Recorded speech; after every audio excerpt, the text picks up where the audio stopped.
here to try and understand better for ourselves quite what is at stake in seeking to resolve what now remains as by far the most important outstanding issue in Brexit talks, which is the future of the border, both between Northern Ireland and the Republic of Ireland, but also the east-west border between the Republic of Ireland and the United Kingdom. Michael, Andrew and I come from different political parties, different political traditions, but we are all united in a fervent belief that Brexit is not only being mishandled at the moment, but is also strategically a once-in-a-generation mistake of huge proportions for the United Kingdom, and also will weaken the European Union as well. After this visit, we will go back to London really with a strong message to the government that they can't duck this issue any longer.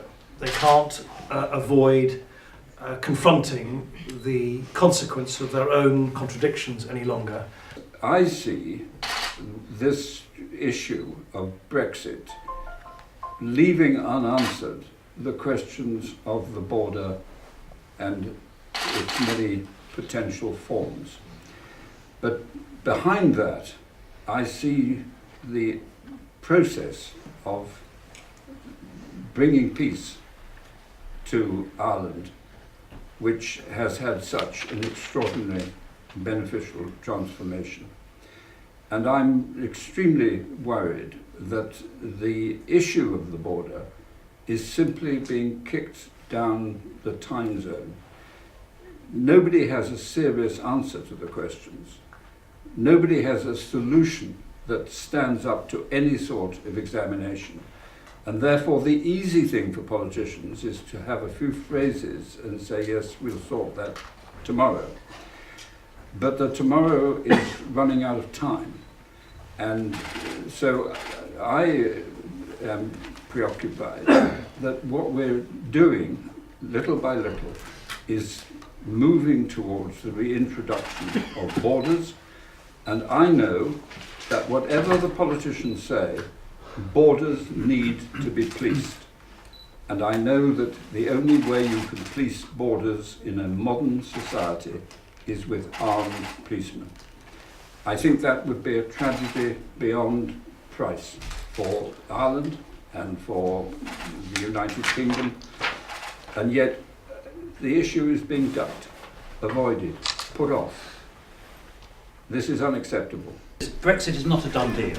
To an extent that I don't think is realised outside Britain, there is a massive debate taking place in Britain. There's another year to go before we leave the European Union. Theresa May will not submit to the British Parliament her withdrawal treaty until October or November.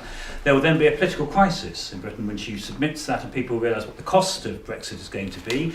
The opinion polls show that the majority of the British people are now in favour of staying in the European Union. An overwhelming majority of young people, and of course it's their future which is most at stake in this, an overwhelming majority of young people are in favour of staying. They're increasingly demanding that their voice is heard, and my judgment as a parliamentarian is that there's at least a 50-50 chance now that we will end up holding a referendum on the Prime Minister's terms of Brexit, and my view is that if those terms are submitted to the British people, they won't agree them.